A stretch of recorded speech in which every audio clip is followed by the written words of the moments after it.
hi, good Yeah. afternoon. Apologies for the slight delay. I was laughing because I was saying about the earphones, so I hope you're okay. Don't worry. I'm just going to enable some people that are not on Facebook, because some people don't like Facebook. So I'm trying to send them the link. So apologies. Okay, I'll just mute you. Hold on. I'll just mute my handset. Okay, just give everybody a second. Okay.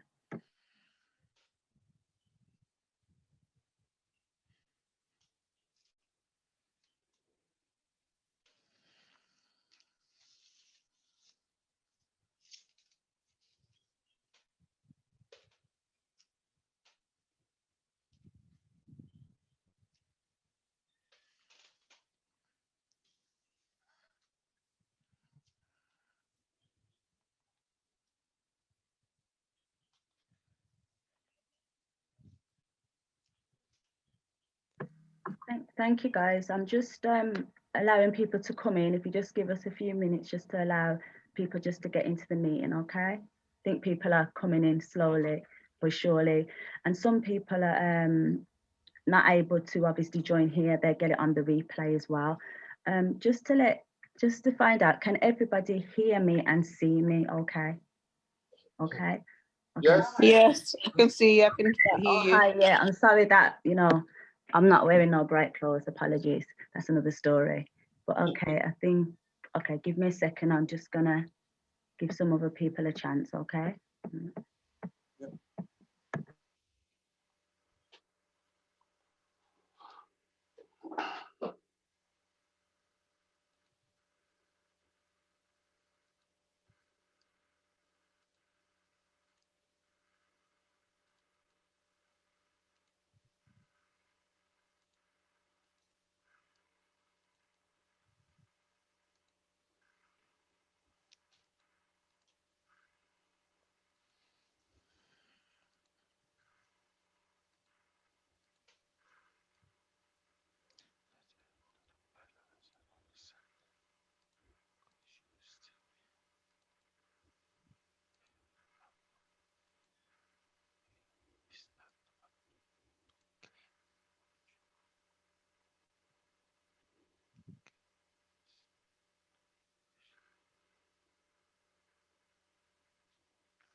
Okay, listen, I'm just gonna get started because I know that that sometimes people and technologies and so forth, but I'm just gonna get started anyway, okay? And then we'll let them join us as people come in, etc. All right, just to say, feel free to ask questions in the chat box and so forth, and when I get like an opportunity to look at it, I will do and so forth and answer, okay?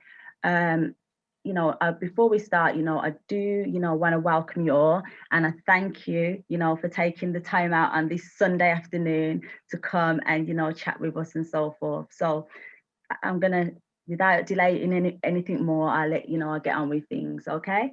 My name's Sherill Fuller, a mompreneur from Birmingham, UK. I'm really passionate about people from the diaspora and returning to Africa to invest, to return, and just, get back to their roots and so forth as well, okay?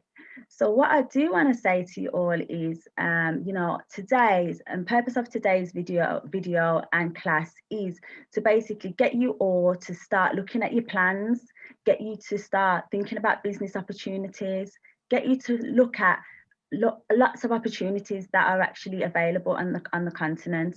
And today as well, I have Francis here to speak to you as well about property and what we should look out for, in relation to being a diasporan in, the motherland. Okay, let me just check what's being said in the chat. 1 second, guys. Let's have a look.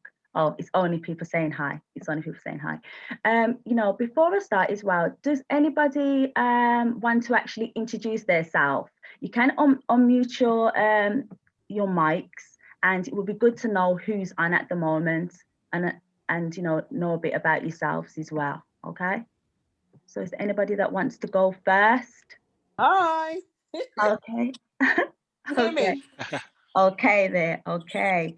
So who do we have? Oh, we have Miss Ursula, but you can obviously Hey. we've got two Ursulas, haven't we? We've got two Ursulas. Emily Azer. Yeah. So what I want to do is, get you all to obviously introduce yourself if you want to, that is, and just what you want to get out of today's class. Obviously, today is called Let's Talk Africa 2020 and Beyond. So you are first, Queen. Let us know. So my name's Ursula Emily Azer. I'm hoping to just get information and know where to get started in maybe, and I don't know if it's moving forever, but having a home in Nigeria and here to go back and forth and to have business also. So that's kind of like why I'm on this live, to see what information, where to start, what things I probably need to put in place, etc. So yeah, hi all, and I'm looking forward to the rest of the live.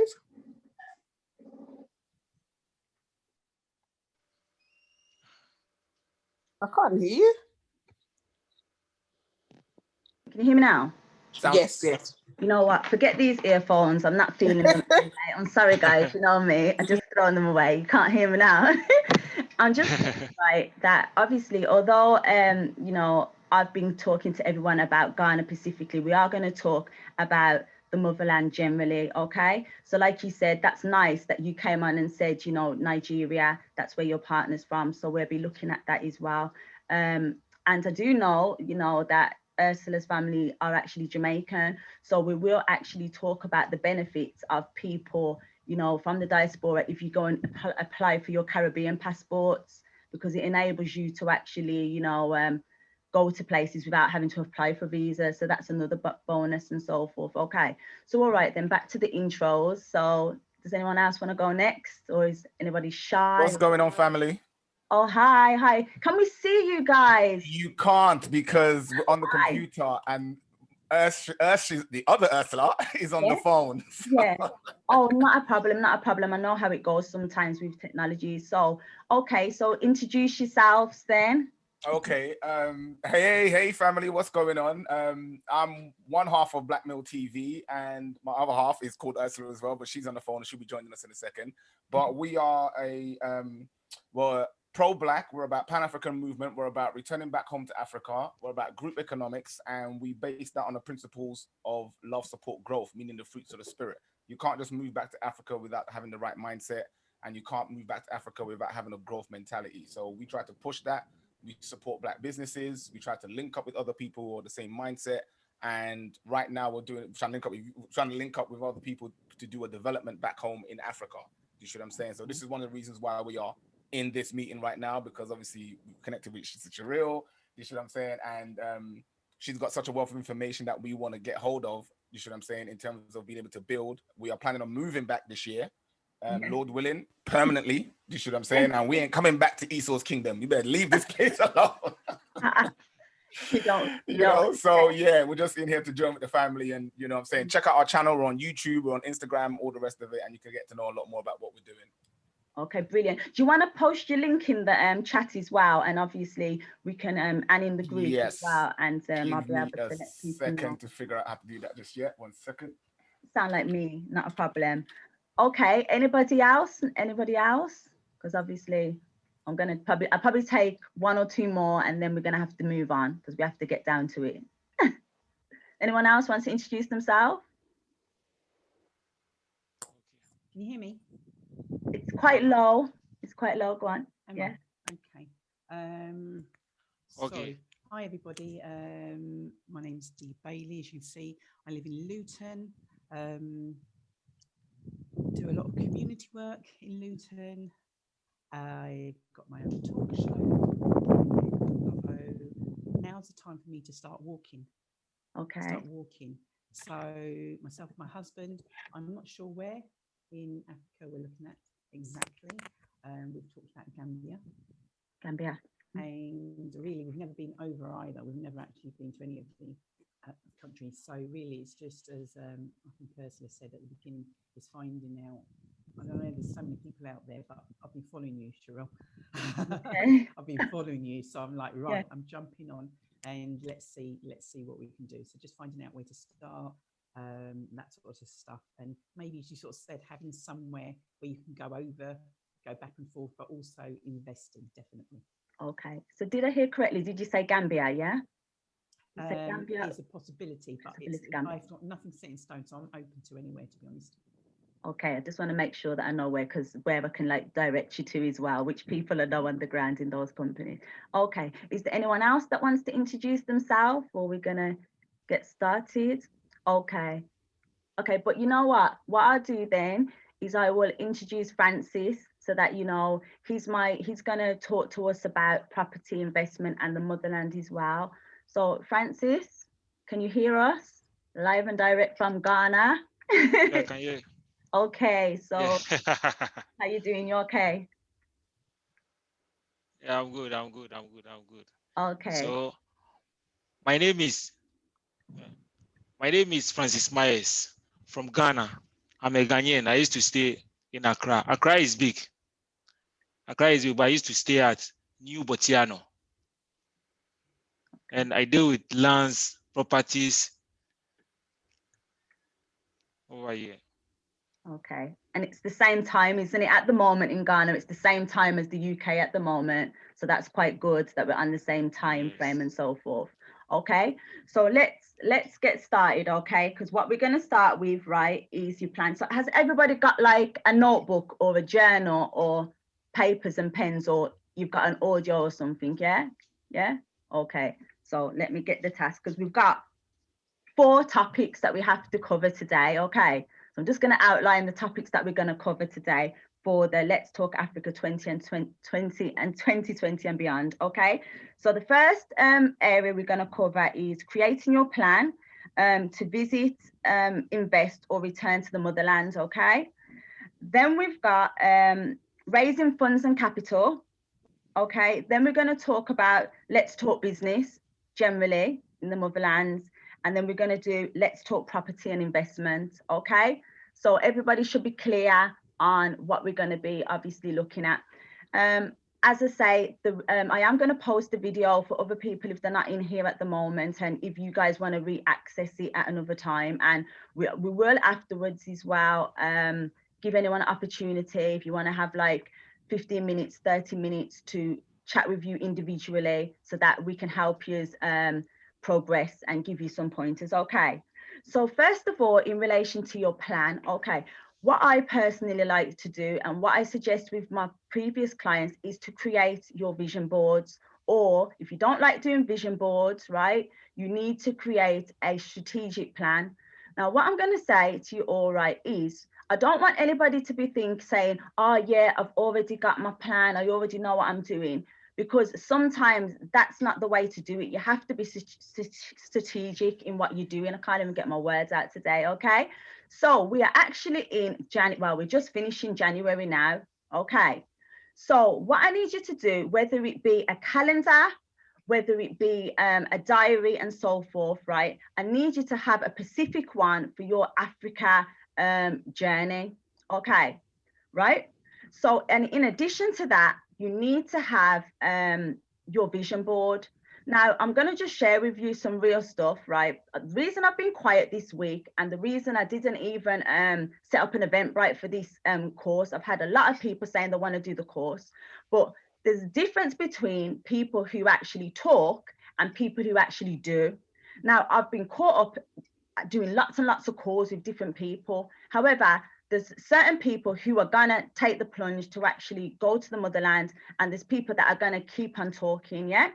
But this week, I myself personally came back to the UK because I'm in the middle of a property transaction, but I also knew I needed to deliver this class. Now, I was in 2 minds if I was going to continue with it, and I was saying to Francis as well, oh, maybe should we do it or not, because I was moving, okay? So what I'm going to say is, in my plan that I did previously, my vision board, I knew I had to actually sell a property, And I was going to also know I needed to do this live class, and we've got other businesses that we're doing. So they're all mapped out in months. So what I'm going to say to you all is, whether you're going to be starting in January or if you're going to be starting in July, August, you need to know clearly what are you doing and when. Okay. So for instance, now, even if you're not going to start until July, okay, you need to actually be speaking to people like from now. Don't wait until the month that you want to be doing things. Okay. So for instance, then, as I spoke to you about a vision board, the vision board, does everybody, first of all, should ask the question, does everybody know what a vision board is? Yes, no, yes, I can see some nods. Okay, yes. So what you need to do, I want it to be not just like a normal vision board, it needs to be your Africa dream board, vision board, and where you see your journey. So some people have said, yeah, they want to start investing in property. So on the vision board, you need to put property, have an area that says property. Another area, I want you to say the funds that you require. Another area, I want you to have about your family. Another area, I want you to have who you need to connect with. Another area, when you want to go. And I want you to make it to look realistic, because you need to know what you're doing. All right, and it needs to be colorful. And I'm going to be checking in on you guys as well. And I'm going to say as well, you need to have some dates. So I'm going to set you all a task today. I'm going to give you all 10 days. I'm going to say 10 days. I would say to you, like, I want it done by next weekend, but you know, people think I'm mean. Okay. But I want it done within 10 days. I want you to create your vision boards for your Africa journey. Okay. And as I say, it doesn't have to be perfect.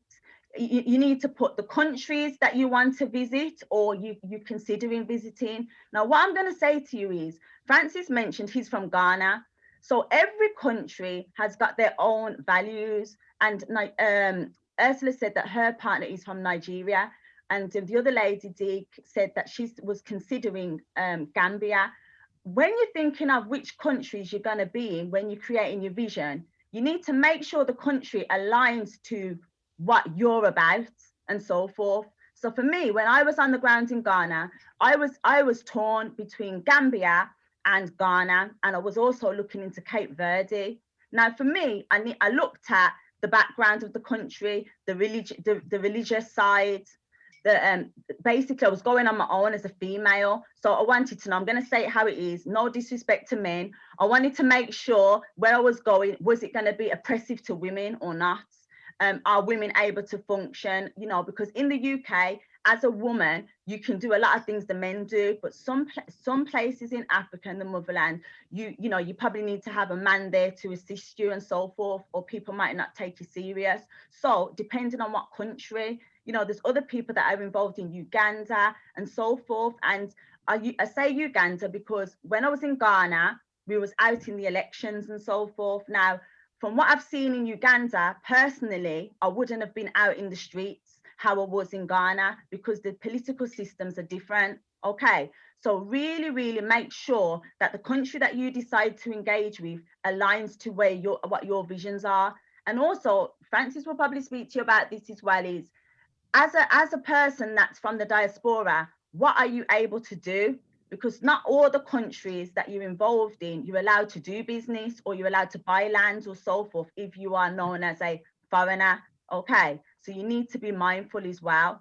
Also, I would say to you all, when you're creating your plan as well, connect with the diasporans on the ground in the country that you're looking at. You know, a lot of people right now are going to Tanzania as well, aren't they? Because they don't want to do the test, the COVID test. And you don't have to do that if you go there at this time. So as I say, make sure you're looking at that, all right? So that's your plan. Also, in relation to your plan as well, right? Your plan. Is it going to be a 12-month plan, a 2-year plan, a 5-year plan? Because I speak to many people who say that they've got a 5-year plan. They're not going to be just going over to the motherland straight away. They need to obviously plan it out. However, you can be doing things, you know, on the ground at the moment. As you know, I'm in the UK, but I'm working with people in the country to actually start businesses. So you don't have to be there. Okay. But you need to make sure that you trust who you're getting involved with. Does anybody have any questions at the moment? Any questions in relation to your plan so far? Yeah? Anything? Anything? No, no, no, everybody's quiet. So listen, so is that too unrealistic for me to ask you to have it done within 10 days, please? Ursula raised her hand, okay? You can unmute yourself if you want, Ursula. Oh yeah. Yeah, sorry. My question is, so for me, is it because I want to come and visit Nigeria? I want to go and visit Nigeria July. Okay. So to go and experience the country because I haven't been there. So we're planning to go July, God willing, you know, with all what's going on. Yes. For me to go and just feel the place. Yes. Is that realistic now? Like hearing all the things that you're talking about is like going to set up business, which I want to do. So I could potentially make a plan long term for that. But I also kind of want to plan going there in July. Well, to be fair, you have to. For me, I think you need to visit anyway. So before you start your business, you need to go there and think: do you have is this country for me? Like, do I feel it? Yeah. For you. So first of all, then you need to probably think: okay, you're saying July. Depending on the country, depending on the different seasons. So I know from speaking to people in Ghana, sometimes in that July, August, it's rainy season and so forth, and different parts of Africa. So when is it that you want to go? Is that the best time to visit? Well, for us, it's always raining. So even like when we go to Jamaica, the rainy seasons are them times. But it rains, it stops. The sun's always out. So to me, that's not an issue. Okay, well that's fine. Their rainy system's not like ours. Do you know what I mean? We can't do anything. You can't move. Exactly. So it's still hot. I think my question was just I want to plan. So like with my vision board, it will be to be going because I need to do a lot of things before July. Yes. I'm realizing a lot of things. Yes. So I need a vision board for that, but then to incorporate the long-term vision as well. Because I think even though I hear like you have to go and feel, I think because my husband's Nigerian anyway, that would be the first port of call anyway, regardless of. So it would happen because that's where he's from. So you know what you should then do? Have you started to look at the flights then as well? The flights and the requirements. Are you gonna go on? Have you got your one thing I would say to you, have you got your citizenship through your husband in relation to Nigeria?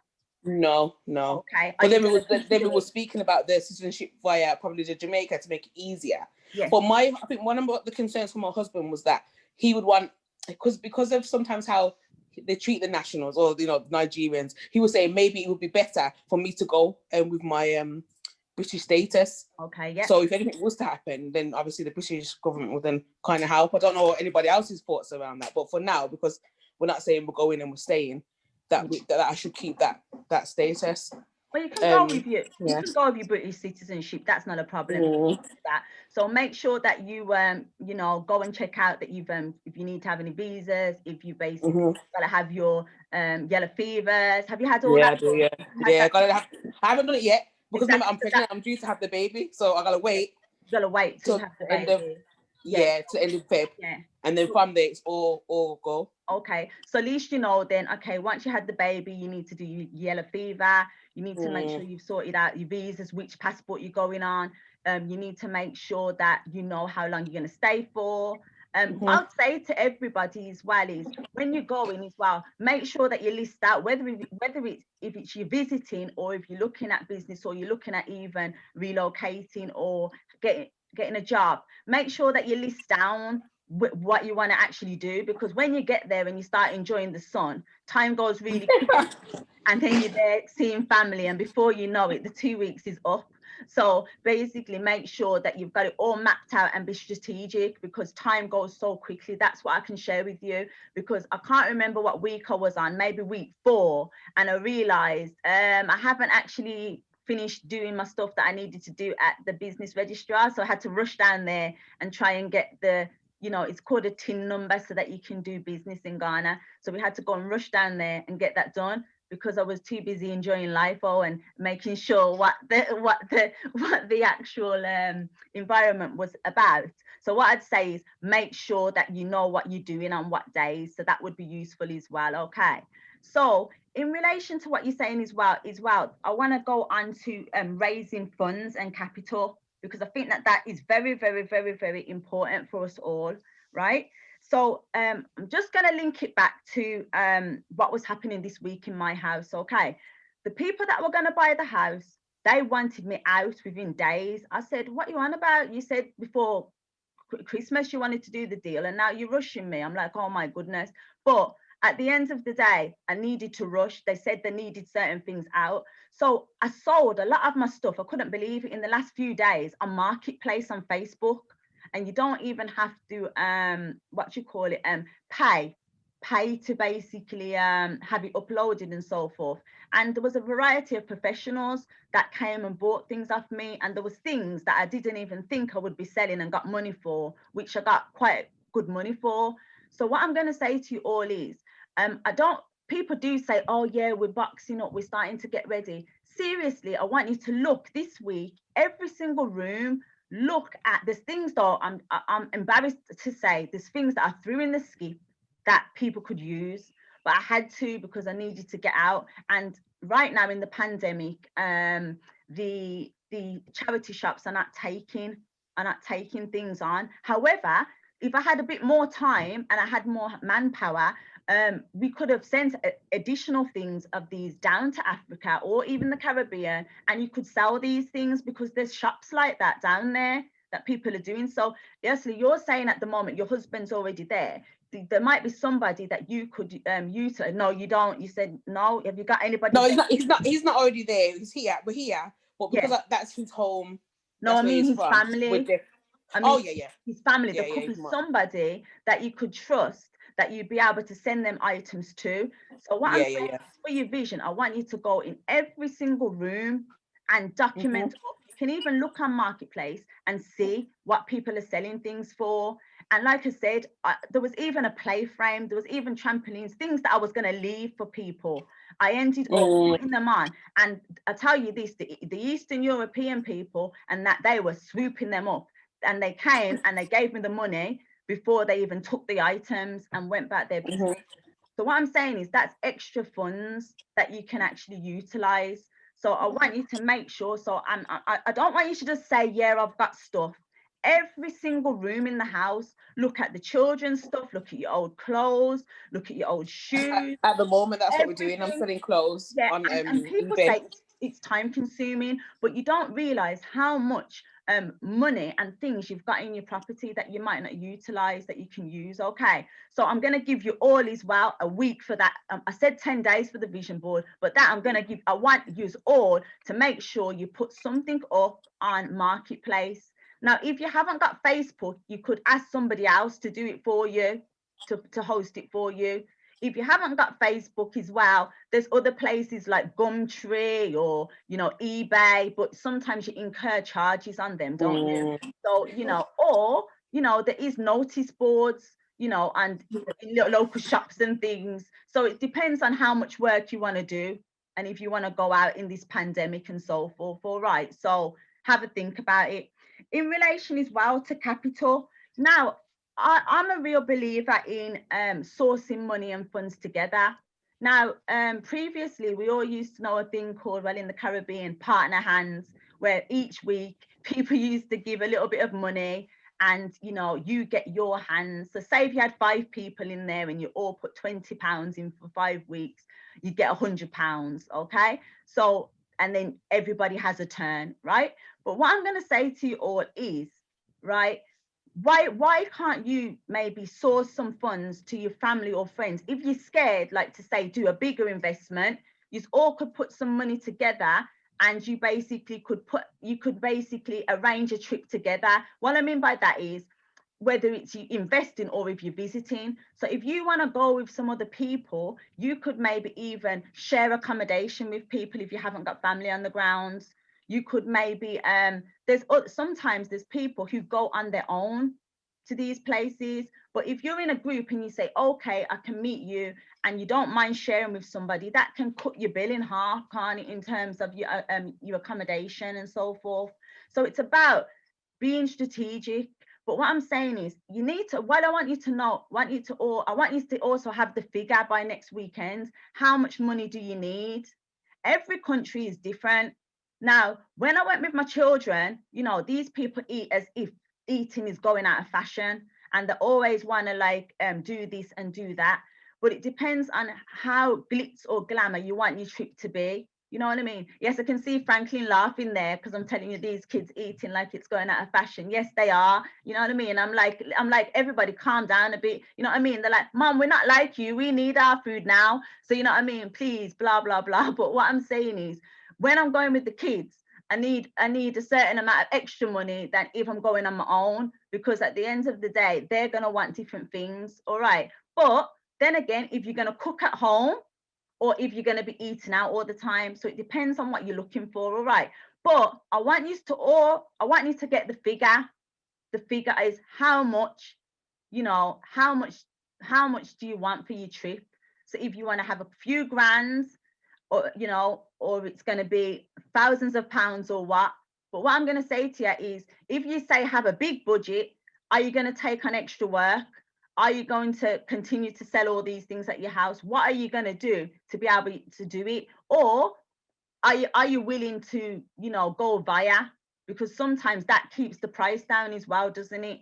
If you basically, if you don't go on British Airways and you go, say, to Ghana on TAP Air, the Portuguese airline, it will be much cheaper as well. Okay. So if and also you can look as well. There's an app. I use this app called I'll post it in the group. All right. And basically you can look at the times when it's green, orange or red, when it's really high season. So if you have a look, you'll be able to see the best times to actually go and keep your prices down. Okay. And you can do that as well. So I'll post that as well about the app. Okay. But what I'm going to say to you as well is, in terms of your capital as well, I really encourage everybody. I know once you visit, you have to see, but I would encourage you to get into something like agriculture and things like that, because you can get farmland, but I'll get Francis to talk about that. You can get farmland and you can purchase the different seeds and so forth, and grow your own foods as well. So that will help your own family, and also you can sell that in the local community. And that's something that would be really, really good for you in relation to that. And also, I'm going to say to you all, you guys here are leaders, because everybody is talking about wanting to actually repatriate or visit and so forth. So once you guys have gone, you'll be able to do like what I'm doing, consultancy. You can consult. So what I'm going to say to you all now, even if you haven't been before and you're getting to know certain information, you're able to offer information to other people. So what I'm saying by that is, for instance, then, I know Franklin and Ursula, they're both from different parts of the continent, Cameroon and Nigeria. They both know about those countries. So what I'm saying is, before they go to Ghana, they could be consulting on these countries from now, because they know the place already, or their family members know the place. Okay. So what I'm going to say is, you have to position yourself and offer your services, test the market, get out there and make it happen, and let people know who you are. And it's about visibility as well, because it says, to be fair, it says it's as much as you want, as many customers as you want, is who knows about you. Now, at the moment, I've been very quiet because I've got things I need to be doing, and people are banging down my door, but I can't do it because I've got to stay focused. However, at the moment, I'll tell you guys straight, I'm only working with people for short periods of time, because if you take on things for long periods of time, that you don't know what you're going to be doing in the next type of so I would say to you all, think about consulting, whether it be a few hours here, a few hours there, and even recording things. So even like these audios and things like that, you can do something once and get paid over and over again. So I would say that as well for you all. Also, Ursula, you mentioned about having a husband that's from Africa and so forth. There might be other women in the diaspora that are thinking about getting married and things like that to people that are not directly from the UK. You could actually consult people on that, because you've actually hosted a wedding, an international wedding, had family members come over to the UK and whatever. So what I'm saying is, that's another income stream, but it's about how often you're able to commit to it and how you want to do it. Okay, so let me have a look. Let's have a look. Oh, somebody's saying that they missed a lot. It's not a problem. Let me have a look. Okay, then I'm just seeing somebody saying that they've missed quite a bit. Not a problem. Okay, so in relation to business now, can anybody tell me what businesses they're thinking of actually creating in the Motherland, so that I can help quickly? Is anybody going to unmute? Let me see. Is everybody going to be quiet? Nobody wants to tell people what they're doing. But well, I know that some people. Oh, go on, Dee. You have to speak up because I can't hear you. Sorry. Go on. I'm open. You're open, yeah? I'm open to ideas, suggestions, and that's what part of this was, you know, to find out what others are doing, what I could do, and start thinking about it. Okay, well, I'm going to say to you this. When I was on the ground, I'm going to talk about Ghana, okay? And this can be done anywhere. Every single business has yet to be exploited. So in relation to catering services, I couldn't believe the big gap. They seem to like a lot of Caribbean food. They love it. And there's not that many people offering it. So what I'm going to say to you all is, if you could train some people up and do that, you'd make a killing. I'm not even joking, an absolute killing. They really love it. In relation to, I would say, the children activity industry, oh my goodness, even in relation to childcare services. Okay, you know how we have tuition centres here in the UK?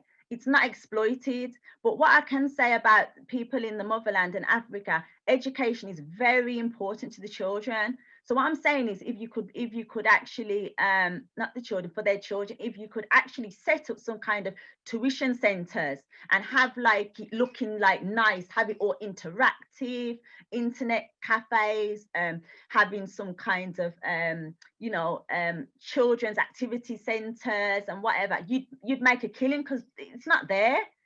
Even trampoline centers, bowling alleys, you know how we have like party planning for the children and things like that. Ursula does, the other Ursula does events and so forth. If you could put something together, even for the diasporans or even the local people in relation to children parties, it would be fabulous. You know how we have the card factory here in the UK, selling cards, selling balloons. Balloons, I tell you this much, you'd make a killing on the balloons industry in relation to the supplies for that.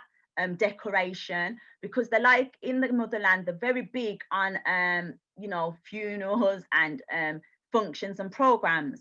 So if you could put something together with those little twists, you'd do really, really well.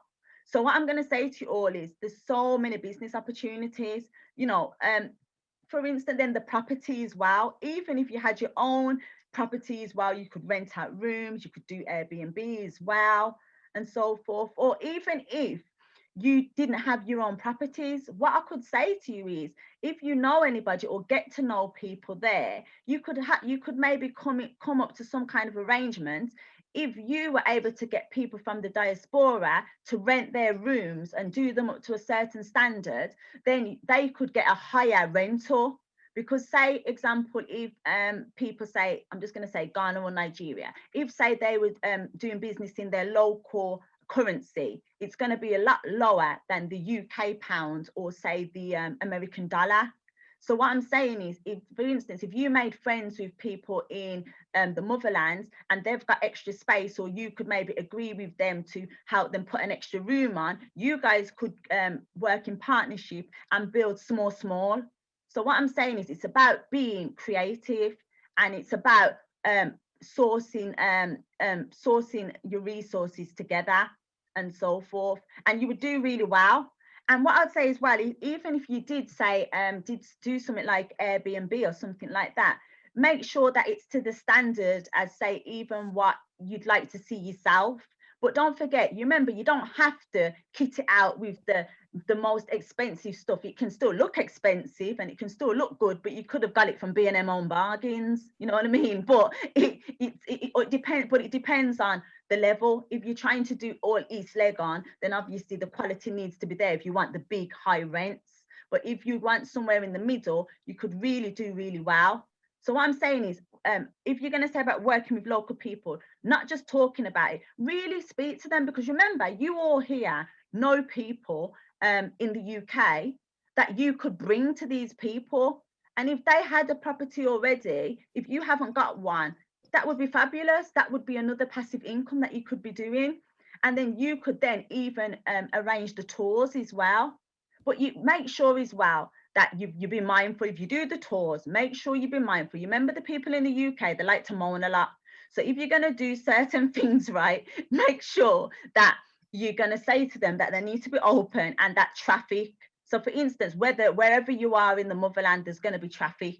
So they need, and make sure you factor in, if you're doing your tours, you got to feed them. These are Black people, you know, they love to eat, and they need they you know. So, but if you put a package together, whether it be even a trip, like previously before this pandemic, I was considering putting together some stuff for the ladies I used to work with. But now, because of the flights, I'm not touching the flights, but I will host events in the motherland. So what I'm saying is you don't even have to be person that's there all the time. If you could even find a restaurant or whatever it is, come up with a deal or whatever, you could charge individuals, and then you could all sit down and have a mixer or a social event.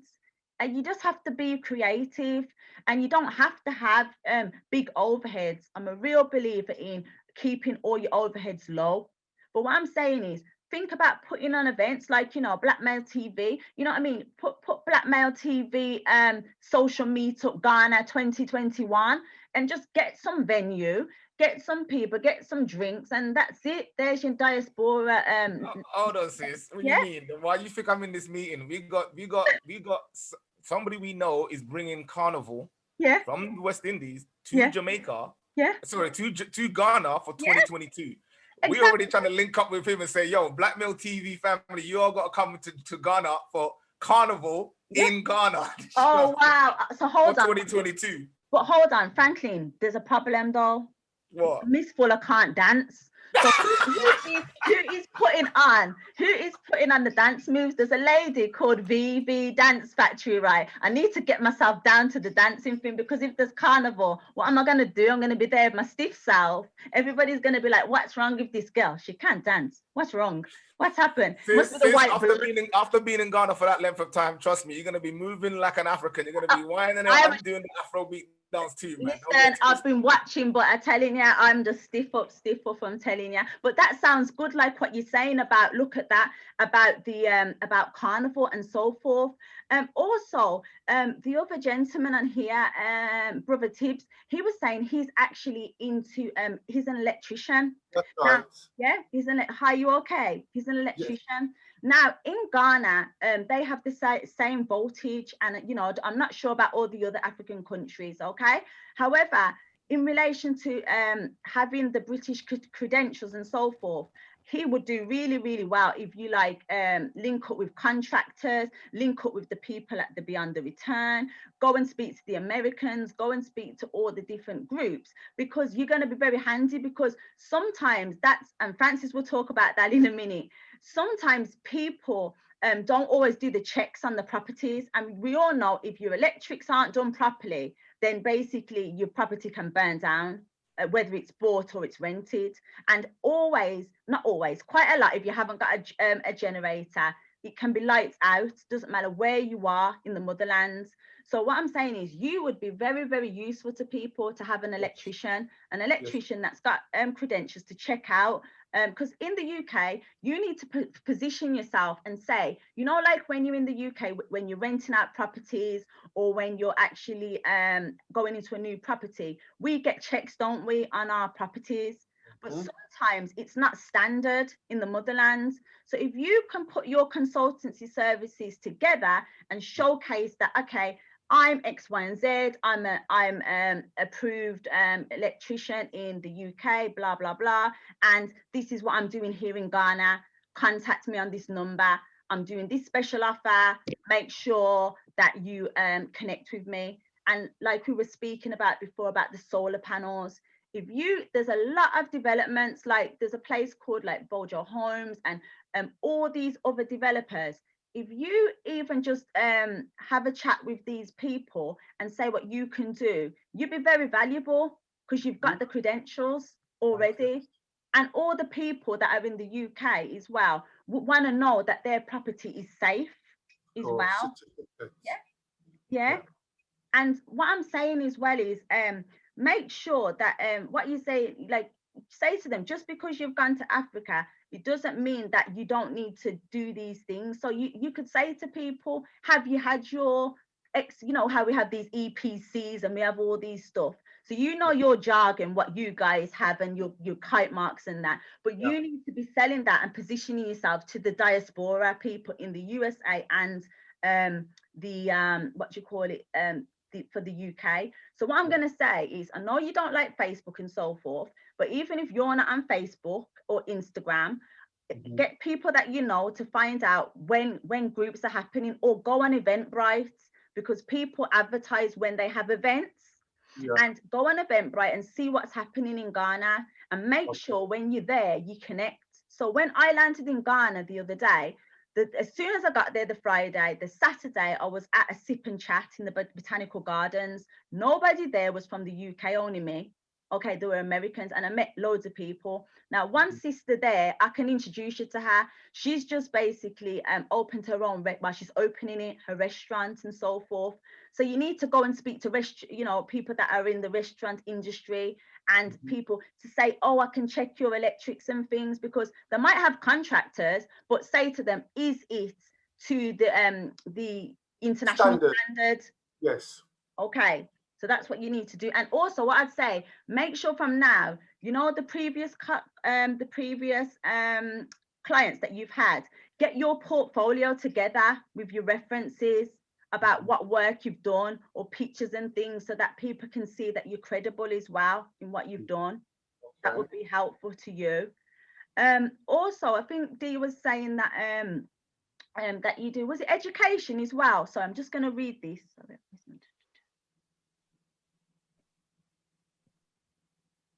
Okay, yeah, property management. I'm going to get Francis to speak about that. So I'm getting some questions about property management.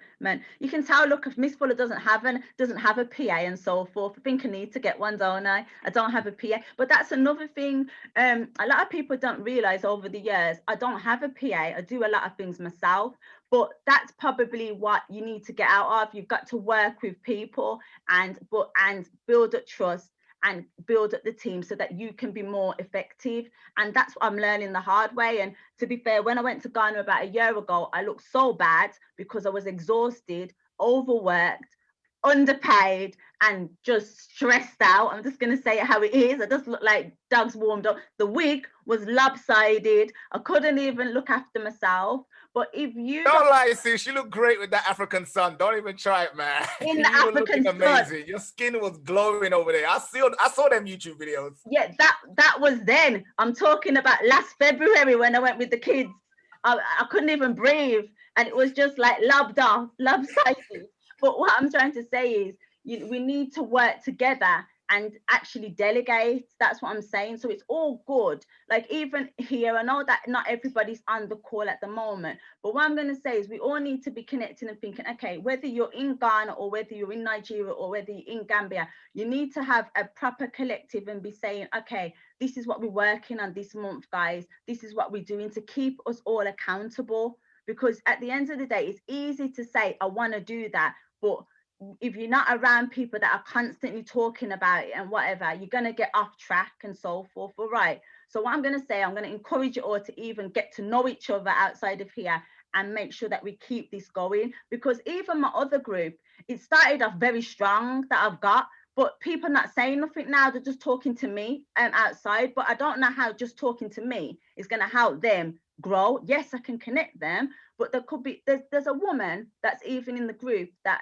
the other group that I've got, and she's got loads of different health centers in Ghana, international doctors and things, but she doesn't talk in that group and nobody knows what she does. Now everybody could have other contacts in other industries that could open up her businesses, but she's not talking. She's just talking to me. I'm like, okay, but you can't force people. You can't force people. But okay, listen, because you know I chat a lot. I'm gonna just put you. Let me just in terms of businesses. Well, what I'm gonna say is, in the motherland, sometimes we might get caught up thinking that we have to do things and set things up how they are in the UK. in terms of formalities and registrations and things. Now, yes, you do need to have business visas. However, technically, disclaimer, however, if you're there, you can do business. Well, in Ghana anyway, but you can do business and they're open to business and money talks. Okay. So at the end of the day, you know, in specifically Ghana, if you've got a Ghanaian business partner, you know, the cost of starting your business is a lot more cheaper than if you were to do it alone. But I don't blame the government. I think they're right to actually do that, because it's thousands of pounds if you don't have a Ghanaian involved. But if you have local people involved, it comes down to a few like 50 something pounds. I can't remember I think it was 330 cedis or something. Okay, but if you weren't doing it, it was thousands of dollars. Okay, so what I'm going to say to you is, hold on, sorry sis, was that to register the company? Yeah, register the company. So what I'm going to say, I'll also get the regulator, and I'll post that in the other group afterwards about that as well. Okay, but a lot of people don't register their businesses in Ghana, and I'm going to say again, disclaimer, they just do their businesses, and when the people come out, they just slide something small and then do the paperwork, etc. But technically, you know, you can't, there's a company's house, you can register yourself as a business, the same way we do here at Company's House. But there, you know, you can apply for permits the same as here. But what I'm going to say to you is, yes, I would say whatever industry you're into, familiarize yourself with it. So for instance, if you are an electrician, find out who's the electrician, you know, board, or people that are doing things down there. If you're into teaching, get to know the teaching unions down there. But I've got a friend in Ghana right now. She started a school there, and she was thinking all about Ofsted and all this type of stuff. But it's not like that. They have the children's services elements, but they just come out and then you just like show them what you're doing. And as long as you're doing what you need to do, everything's good and so forth. So like I say, we need to stop overthinking it, get rid of the Western ways, and let's get back to business and just get it done. You know what I mean? So that's what I would say. And also think what we can bring from over here. So for us at the moment, we're actually bringing the UK supplies, foods and things into Ghana to sell, and maybe the Caribbean stuff as well, because there's a gap in the market there. Doesn't stop any of you guys starting your own shops as well. That's the most easiest thing. You don't even have to have a shop. I said to Francis when I was there, I would be the #1 seller in that street. I'd go out there and say, come and buy this off O'Brien, blah, blah, blah. They think I'm crazy. But what I'm saying is, if you've got something from here that you're selling, they will be thinking, oh, okay, then why not? But you got to, and if you're not a person that's got the confidence to go out there and sell it, get somebody that is confident to do it, and just work together, and then you get something small. You know what I mean? Also, baby supplies. Sorry, that's another business. I'm telling you, there's gaps there as well. Lots of children's stuff, things for children. I was like, really? I'm like, where's all the stuff for the kids? Where's, you know what I mean? There's a lot of things. But like I say, you need to go there and see what you're passionate about, and you'll be really, really excited, and you'll be happy, really happy. But let me just get on to the, I'm going to pass you over to Francis now. Let's talk property investment. I'm going to ask him some questions that people have been asking, and you guys are, you know, within your, you know, rights to come and ask him some questions as well. So Francis, are you ready? Can you hear me, Mr. Ready. Garner? I can hear you. I can hear me. Okay. So, okay, so people want to know about, you know, buying property, building property, investing, or buying lands and so forth. Okay, so the first question I'd like to ask you is, from what people are asking, is what advice would you give people from the diaspora, from us, like us, when we're coming to Africa to like buy property, land, or invest, please? Okay, first of all, thank you all. Okay, so in my advice for you guys is, in me, for instance, I would advise you not to get in a property, like buy a property, because if you are buying a property in Ghana here, some of the property, like the estate developers, some of them, they don't do it good to the extent that you get to know. And buying property, you have to check these various things: water, availability of water, internet, internet, good roads, and also electricity. Some of the areas used to go off on and off. Okay. That you have to watch. And if you are buying it, you are buying the proper a house in Ghana, you have to buy it in the rainy season, because some of the roofing are not good to the extent. Okay. Okay. It applies to land too. If you are buying a land, you buy it in the rainy season for you to know whether it is a water area, that if you are going to your house, you shouldn't walk in the water. Okay. And that happens to land. If you are buying a land, you have to be very, very, very careful.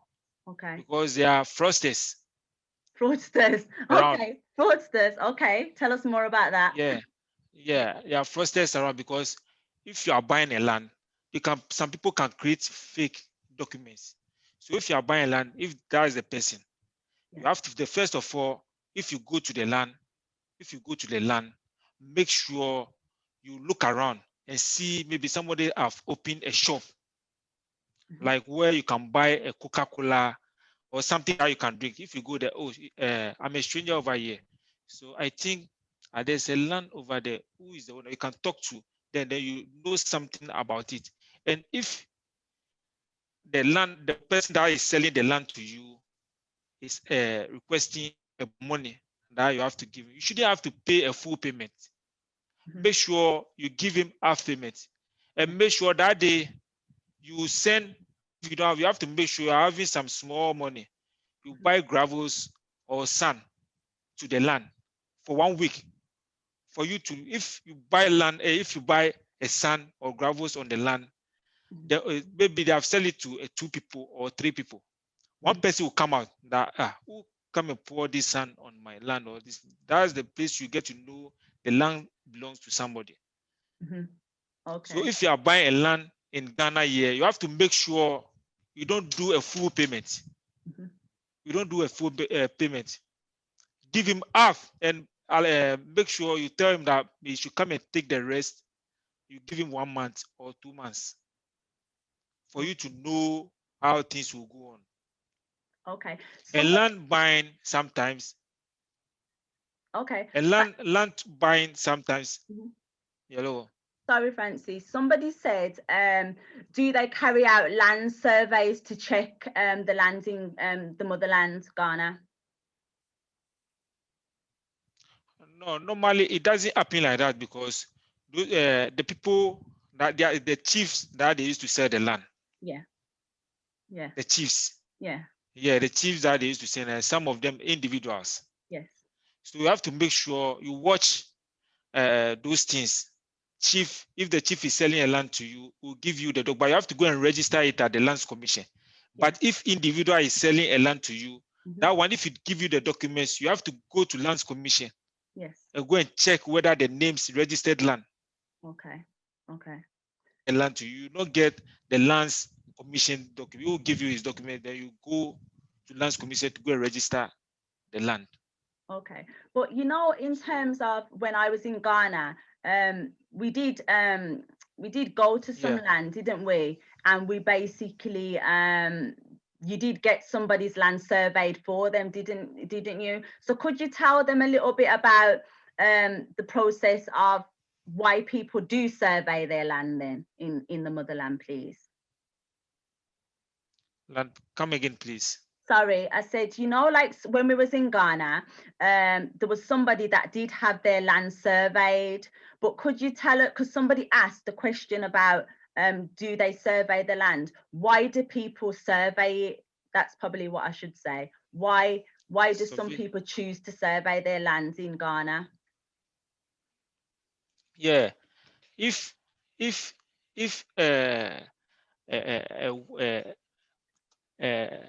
you want to buy a land, and you come around, and you have to call a surveyor. Yeah. You have to call a surveyor. The surveyor that you are going to call, you have to be you you the one that is selling that you are buying the land to come and survey the land, because if it came with his the machine to come and survey the land, that name will go into your name, because if he's selling the land to you, it will be on his name. Okay. And you don't want, you have to own your own documents. Okay. So if you want to own your own documents, you have to get your surveyor to come and survey the land. Then you send it to Lands Commission to go and register it. That's it. Okay, brilliant. Somebody said, can you confirm that when you purchase your land, you get a certificate stating that it's yours? Yes, if you get the land, the only thing you can get is the Lands Commission. Yeah. Is the Lands Commission. So you have to make sure, go to the land. If the land has already registered, that way if you go to the Lands Commission, they check the system, it's on this person's name. So you know that this the person that is selling the land for you, that is his name.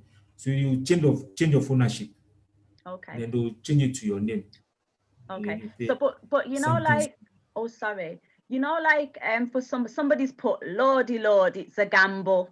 So for people like us, what would you suggest in relation to that? Would you suggest us going out there and just doing all these things ourselves, or would you say getting somebody else, or would you say No, if you come like this, if you come like foreigners, yeah, if they think you're a foreigner, they used to take money from, instead of selling something 2 cedi, they'll sell it for you 4 cedi. okay, So you have to make sure you get somebody over here that can take you around, then tell you this place is not good, this place is good, okay, or this place, what you are buying, that's not the cost, it's lower.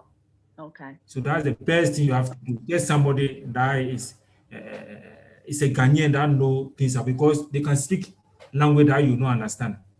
okay. I understand you. I Some understand of you. them, yeah, as in, they'll plan something against this issue. Just you have to make sure you get some trusted guy that can follow you and go there and let the person you do, like that's your brother or your cousin or your this thing. They will, if you talk like you speak the English, they will narrate them in their local language.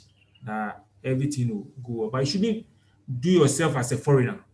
Okay, okay, The moment you do yourself, yeah, the moment you present yourself as a foreigner, then that means if they are buying, they are selling something to you, they are selling something over here 2 cedi, you have to pay times two. okay, That's the way things put over here. okay. No Sorry, problem. sorry, That's fam. the, Sorry, family. I just want to say something, yeah, because I hear these questions all the time. Yeah. For those of us who have traveled the world, right? If I went to Thailand and I came into Thailand like a foreigner, guess Yeah. what? I'd get robbed. Yes. If I went to Australia and I came to Australia like a tourist and I acted like a tourist, guess what? I'd get robbed. If I came to the UK, because I'm from London, so if I came to the UK and walked around London like I didn't know what I was talking about or where I was going, guess what? I would get robbed. So this statement that we will get robbed in Africa it behooves me that we keep stuck on this repeat cycle. If you go anywhere in the world without doing your due diligence, you will get robbed. It's true. That's just common sense. It's true, but Franklin, you're right in what you're saying, because even like when I went to some places myself and I spoke just normal like this on my own, I was surprised that some people, they didn't put the price up, they just charged me the normal price, and I was actually pleasantly surprised that they did that. But I'm just going to say it how it is. When I got to the Caribbean, if I do that, walked into Jamaica and done that, they're going to tell me 10 times higher, and that's just the way it is. And I'm just saying it, you know. But like you said, that's a valuable point, but these are points that's being raised, so I have to ask the questions because that's what people are asking, you know, so I have to ask them. But you know, in relation to Francis, you know, in terms of the 99-year lease for people who are Ghanaians and 50 years for people who are foreigners, people have asked that question as well. So I think they're scared because in the UK, the leasehold, we have to like pay a lot of money to maintain our leaseholds if they run out. And people are scared that if they buy land in Ghana or somewhere in throughout the continent, that the government could just come and say, you know, we're taking your land now. And what would you suggest for people, what people should do to safeguard themselves? Yeah, that point is a good point, Yeah. because normally that's what people used to ask. And it's in our constitution now, 50 years for a foreigner and 99 years for a Ghanaian. But we should ask ourselves that the person that is giving you that 50 years, is he going to be there? Okay, you mean they're going to be past the That's another, yeah. Is he going to be there? Okay. So normally that's the way they will see, but I don't think it happened, because let me say my grandmother's house is almost about. My grandmother now is still alive and is 96 years. Okay. So, and they bought the house before my grandmother was alive. So still is, and they haven't come and asked him any question or any this thing. So I don't think it's our constitution that that's the way it operates. But I don't think. Okay, but do you have to, like, for people that might not know, so say example, say we were going to buy some land today and it's for, say, just for argument's sake, 50 years. Do I have to pay like a maintenance fee on the leasehold? Because in the UK, after it runs out, you have to pay, or you might have to pay each year if you have an apartment. Oh, normally here like this, if you are having a house over here, Yeah. you have municipal assembly, the guns to land.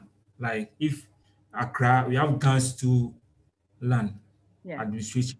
That's every year you pay Yeah. 60 Ghana cedi.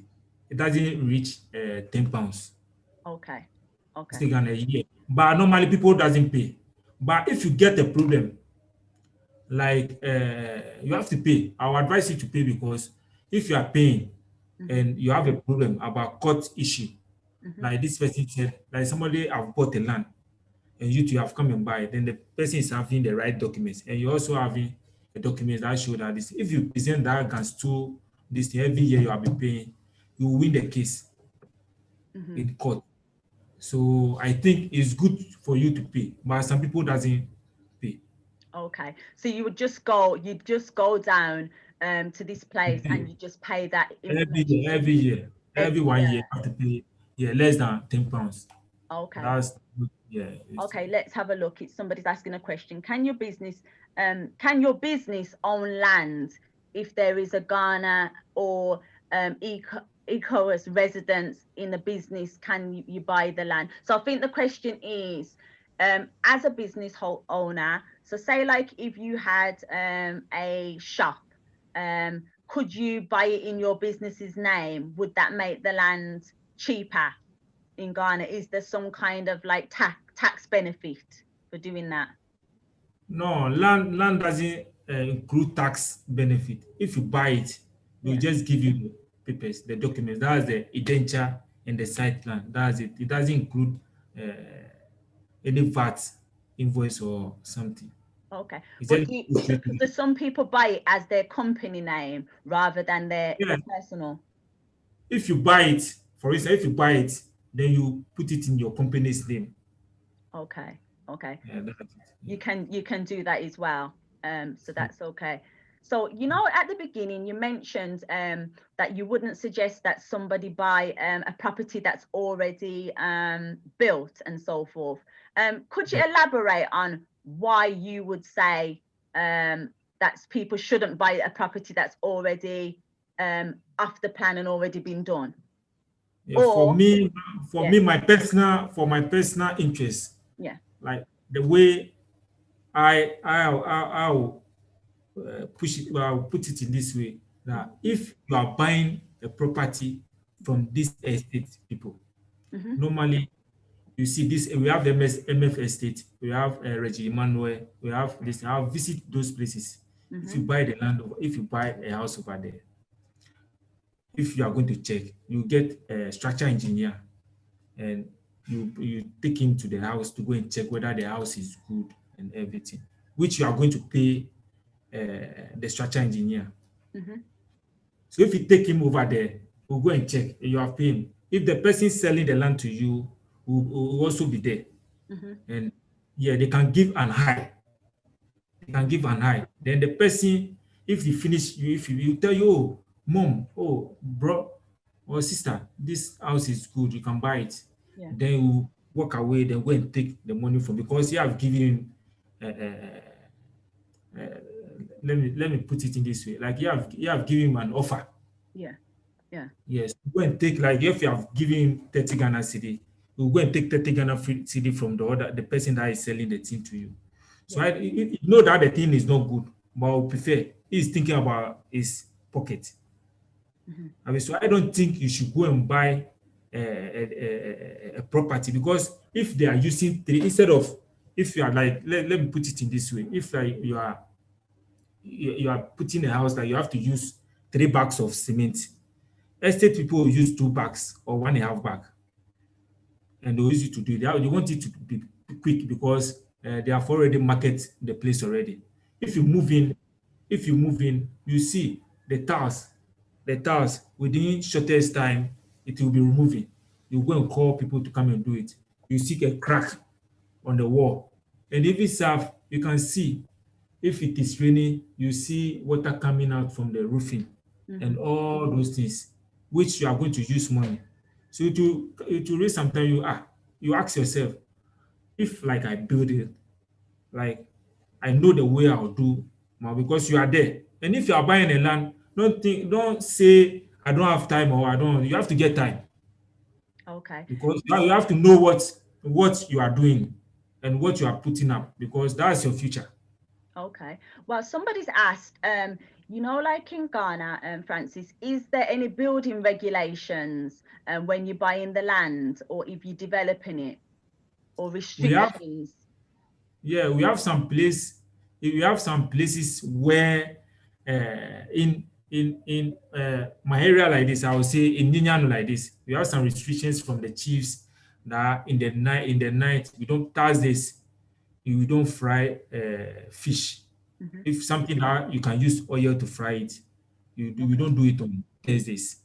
And we have some places where, to if they have some days that they don't pound fufu, they Okay. don't pound.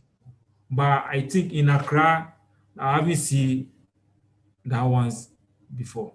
Okay. But I haven't seen them. what about the height of the land? Like how you guys do like story buildings and Yeah. apartments. Is there like regulations like how far out they can go or how high they Yeah, can go? they have that one. If it's not, they will not tell you how far. They have to come and check from the Metropolitan Assembly. Okay. They'll come and take the soil, then they'll go and tax it Yeah. before they can tell you that you can put 16-story building, 15-story building, and everything. Okay. So That one is not about the chief. The chief can tell you that, oh, 20. But if you go to the Metropolitan Assembly, they have some the engineers that will come to the site and come and pick the soil. Then they'll go and do a test whether you can put 15-story building, 20-story building, any one you like. okay. What would you say is, I know that there's lots of different areas and everywhere is good in the motherland to be investing right now. You just need to get somewhere and something started. Where in Ghana at the moment would you say is a hot topic? I've got my favorites and I am going to be sharing them on Sherill Talks Africa. But from your perspective, you're in the building and the contracting industry. Where are some of the hot places at the moment to be investing as for people at the moment, would you say? Yeah, for me, for instance, I think now our government, President Nana Akufo-Addo, President Nana Akufo-Addo, now I think the place that war is developing is Pram. They say, Yes. yeah, so now they are doing the roads now, and now they'll be having very soon. They'll be having an airport Yeah. over there. Then Okay. from there, I think Tema, Yeah. Tema, Okay. that place too is nice, nice environment. And from there, I'll come to Kaswa. Yeah. Kaswa, we have places that it's like Millennium City, and the rest. I think that place too is good. The New Wager, New wage. New Wager, that place, there's a big river. Now, if you get the land over there, you can, the view is good to the extent that everything is this thing. So I think Accra, I'm talking about Accra. Okay. That place is Tema, Pram Pram, Kasua, and New Wager. I think that place is What's your views on going more upwards, like in the north? What because I know that I've been, some people see things on YouTube and so forth, and what's your views on the different regions? Like if people were thinking of buying land in the north of Ghana, what have you got any tips? Because I know that some of the rules are different there as well. yeah, buy a land at the north place, like going to Volta region, Sunyani, those places. It depends. Mhm. That place is a farming area. Yeah. And right now the city is in Accra and Kumasi. That's the second city. Yeah. So I don't if you want a place where to relax, to do maybe you do a backyard farming, you put up your house and do a backyard farm. I would prefer maybe Eastern region, Kufuria, or go like the north. The north there, their interest is about animals, Yeah. Okay. yeah, and farming. Yeah, animals and farming. That's the north. But if you want some places where maybe you can put up something nice like a house and backyard, I would prefer uh, yeah, Eastern region. Okay. Yeah. So what in relation in what's it? What in relation somebody else said Kumasi. What do you say in relation to if people want to get into farming and things? What would you say, in terms of for the lands and like the water, like you mentioned before and things? Is there any tips that you would say if they want to get into agriculture?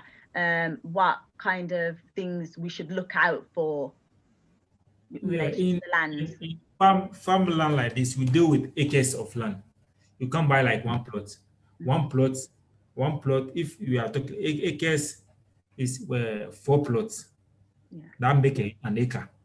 Okay. So if I get 2 acres, you can start with your farmland, but you have to make sure you have to get nearer water place where you can use. What you have to think about water first. Okay. Water first, where you can get a water or get a well. Hmm. Now you can use it for your farming activities, and make sure you get a place where you shouldn't have to get it in the near the road. You have to get it out because of the animals that they used to rear, like cows and goats. They can come and spoil the farm, like something like tomatoes, okra. If you plant it, yeah, Hmm. these animals can come and spoil. But if you are doing it, you do it in a such a way that now, uh, uh, now people are coming. Hmm. People are coming. If you are doing it, if you buy the land, you buy it in the correct place that in one day, maybe 20 years, 30 years, you can use it for an estate. And the farmland is cheaper than the land that you use it for your house. Okay. So what I was going to say to you is you took me to an area where, I'm going to be doing some farming and so forth. But you know what I'm like, Francis, and you know what I'm like, and amongst friends here, we need Ghana price and that. So if basically, anybody on here was interested in doing the farmland similar to the location where I'm going to be doing our one, would you be able to get Ghana price for them too? You know what Yeah, I'm like? you can get Ghana price. You can get it because land issue is not something that you have to. We have foreign price and we have this thing. Yes. If you are dealing with land, Yes. if you are dealing with land, everything is coming on paper. Yes. Okay. So just go and we negotiate. Okay. Negotiate the price. If the price you can afford, fine. Mhm. But you have to go and negotiate because it's coming on paper. They Okay. have to give you the documents. Everything have to be on paper. So Okay. I don't think there's something behind it. But if they are selling the land, you have to find out the prices. So, but you have some areas that the price is high. You have some places where the price is low. Okay. But the first this thing that I was saying is in that in when you are going to the farm and land, you shouldn't make yourself like you're a foreigner. You have to make yourself like this. So if you go, give it, they can give the land to you in the way they will give it to an ordinary person, the same price. Where Okay, I understand you. So, is there anything you would say that if people are getting into agriculture, anything that's more easier to start growing than, say, something that's more complicated? Yeah, if you are going to agriculture like this, you shouldn't have to start like something like palm tree or coconut or this because that one takes 4 years. Yeah. Palm tree, coconut, cocoa. Hmm. You have cocoa 4 years. But if you start with maybe tomatoes 3 months, Yeah. pepper 3 months, Hmm. okra 3 months, 3 months, 4 months. Hmm. Then maybe you plant cocoa like 10 feet each, 10 feet each. So that 4 years that will come, you have harvest maybe almost about 5 times of tomatoes or something. You shouldn't have to start because everybody is now thinking that the cocoa there's money in. So everybody is have made this mind that always they have to if they are going to farming, they have to do cocoa, they have to do coconut, mangoes, and those things. That thing lasts 4 years. So you can't be there and wait for 4 years before maybe getting something from this because you have to wait every month or this you have to wait or use insecticide to spray the grass and those things. Okay. You have to get something that you can every 3 months it can fetch you money before you get the cocoa that 4 years time, 5 years Okay. time. I've just seen another question here. Let's have a look. It says, good question, D. Why is it? I need to go up and have a look at this question. I can't see. Let's have a look. I'm going back up here. Just to say, let me open the lines and see if anyone wants to ask any questions. And I'm going to just scroll through the questions. Does anybody want to ask Francis any questions, please? Because I see there's a lot coming through and I'm trying to go through it. Let me have a quick look. Give him a chance to see. Hold on. Sorry, can I ask Sherill? Yeah, sorry, D. It was my question. Sorry. I was just asking, how much would it cost approximately, Francis, for let's say a two-bed house in one of the areas that you mentioned, Pram, Denmark. I can't remember the ones that you listed. Just approximately. Can you hear me? Hello. Yeah, he can hear you. Oh. Francis, can you hear her, the lady? Hello. Hello. Hello? Could you hear her? Hello. No. Hello. Oh, she said, Dee was asking if basically you wanted to build a 2-bedroom house in one of the areas that you listed, roughly approximately how much would it cost? Almost if you're having, I'll mention it in cities. Mhm. You can change. Almost if you're having 2 billion, you can build a house in that Pampram, 2 billion Okay, Ghana but city. is that the 2 billion? Because you know me, is that the old currency or the new currency? Because I'm not used Now to is it. the old currency. Can you tell me in the new currency, please? Because That's 200,000. 200,000 Ghana city. 200,000 Ghana cedis. Hold on, let me have a look. So can you sort of like tell Yeah, me I'm that going to in try sort and of work like, that out. So, yeah. All right, that's okay. I'm going to work it out. But when we worked it out before, when I was there, I was asking roughly how much would like a 5-bedroom house be. And when I was doing the figures with Francis, they were saying like you could get one built for under £40,000 with the land and so forth. But that was for a 5-bedroom house, okay?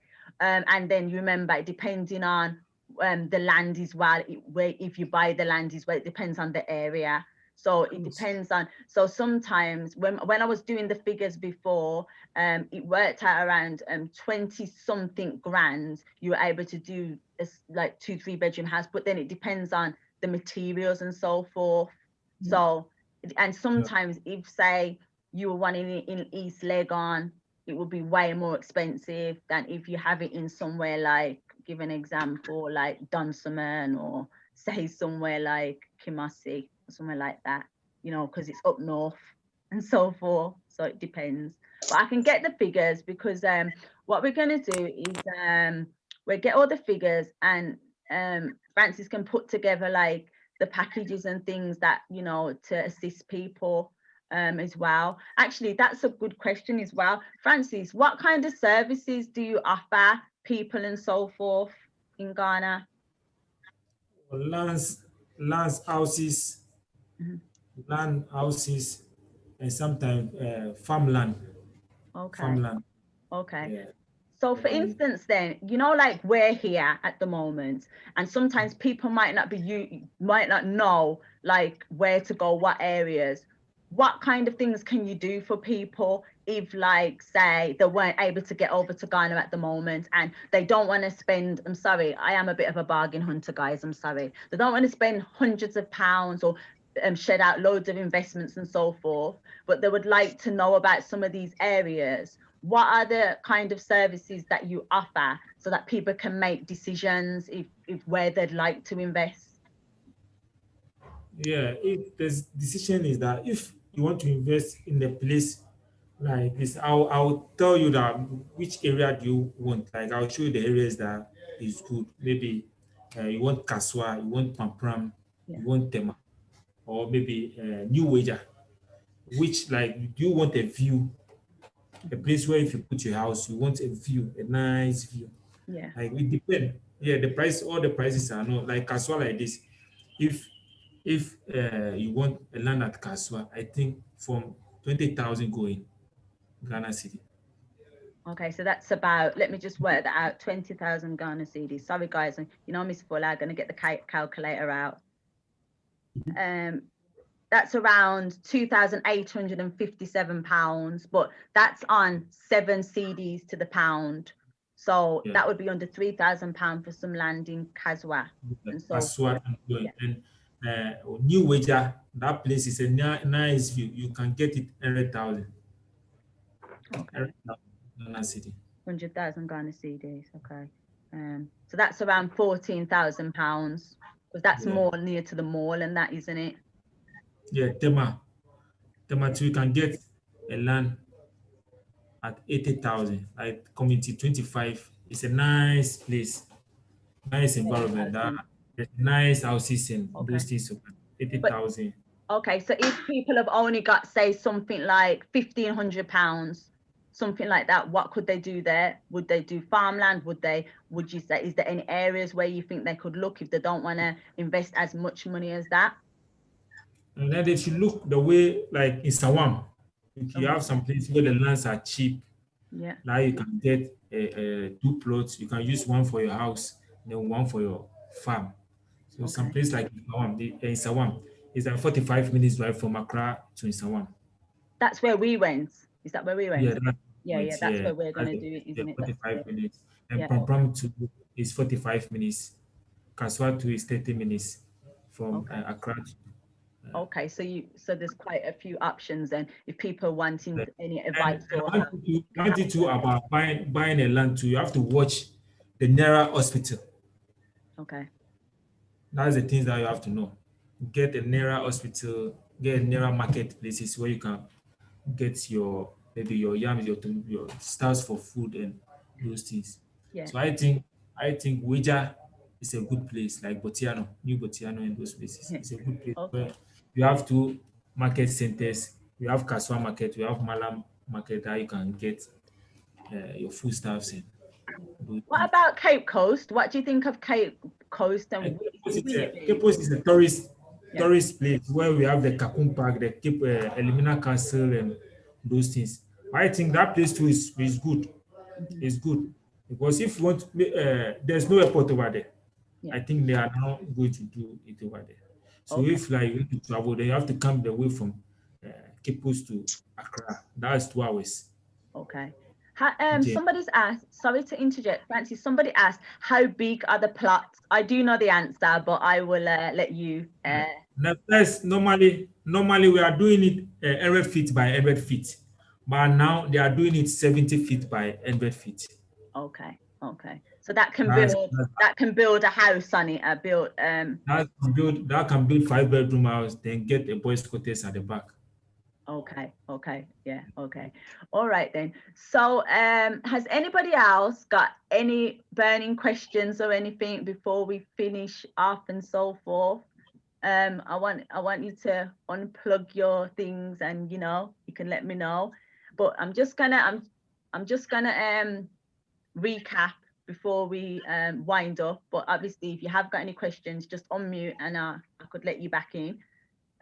So obviously the purpose of today's Let's Talk Africa 2020 and Beyond is basically to get you all started, to get your plans together. You need to be thinking about where you want to invest, where you want to visit, and you know, if you want to, where you'd like to be returned to. We've looked at some ways that you can start to raise additional funds for your journey, how you could maybe work with other people to source your capital. Also business opportunities that you can do. And we've spoken with Francis here about land, property, and some of the things that you could get into to obviously start your journey. But obviously you specialize in Ghana, Francis, but if you um if you basically want to give us some tips on if we were going to do any kind of investment anywhere in the 54 countries. I know you mentioned earlier about sometimes there can be different like scams or different things that go on, or counterfeits. What advice would you give us as a finishing pointer that we need to look out for? Yeah, in Ghana here, there's certain things that you have to look. You have to read because the documents that they are bringing to you, if like let me take it as a land, Mm-hmm. you have to make sure because you don't know about this the way the land documents and everything is about. So you have to get somebody that can watch those things for you and make sure everything. So if they give it to you like instant, you have to make sure you go to the lands commission, you and the person, you have to go there and then you present it to the people over there to watch whether it's a correct document or something. So you have to be, be more vigilant Okay. to see, yeah, whether everything is. You shouldn't have to handle money. We don't give money out just like that. You have to be, or yeah, because buy something because you have make your mind that you are buying it. So you have to make sure to get time before handle your money to somebody because we have sweet mouth. Sweet mouth, Yeah, is that Ghanaian, right? You've yeah, got sweet mouth. yeah, sweet mouth. Yeah, they'll tell you, oh, this place is good, this place is, yeah, this place.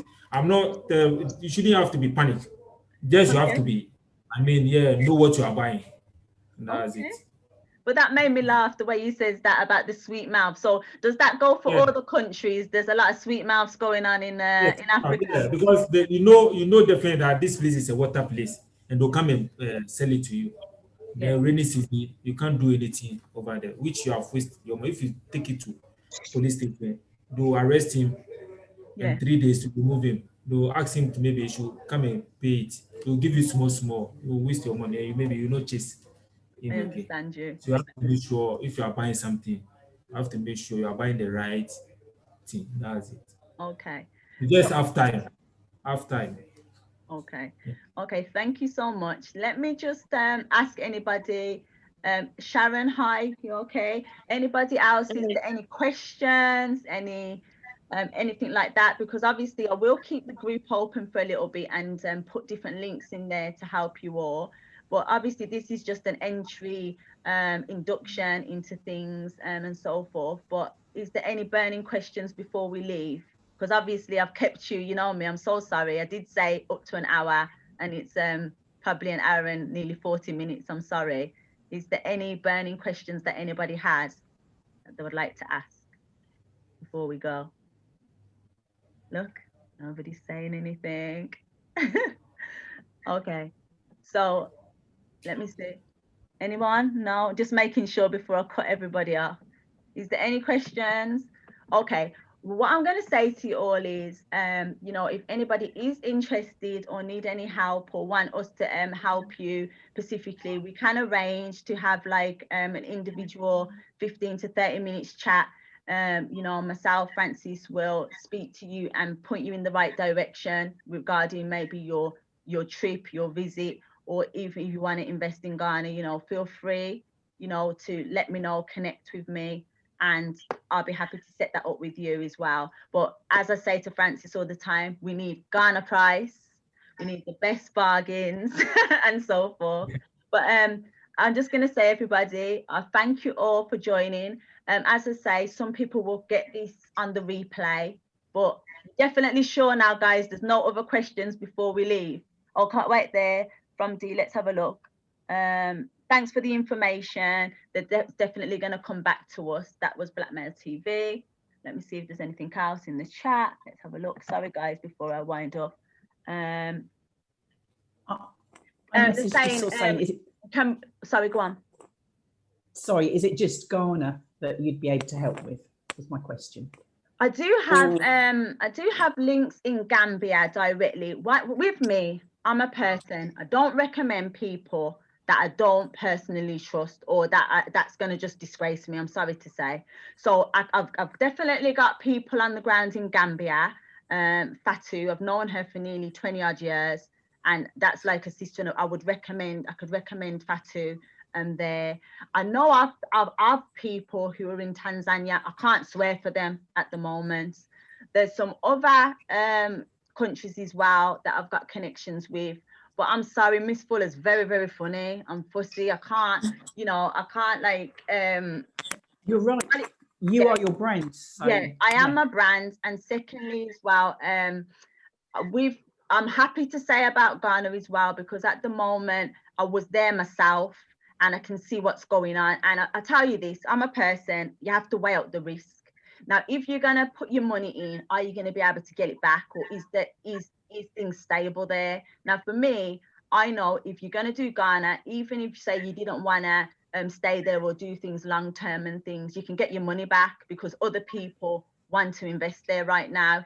And, you know, it's quite a sociable place. The people are sociable. And you know, but then other places, I can't, like I say, Gambia, people are really into Gambia. People are investing in Nigeria as well, Cape Verde, the list goes on. There's lots of places, but personally, I want to go to somewhere where the laws are quite simple and they allow us as people that are not maybe citizens to be able to buy and so forth.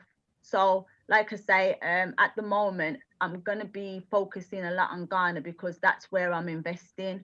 However, as I say, I can definitely put you forward to some of the other people as well with the other countries. I do know people in Zimbabwe as well that be able to help you. I've got some good contacts there as well. I forgot about that. And sorry, Uganda as well. I can vouch that the people in Uganda is good as well. Some other places I don't know. Like I say, you know, you can do your due diligence as well about some other places, but I'm happy to post these people in the group that in these other countries, all right? Because I can't take the, I don't know, I don't want to, you know, at the end of the day, people work for their hard-earned money, isn't it? So you want to make sure that what you're telling people is correct, and you know, and they're getting what they need, you know.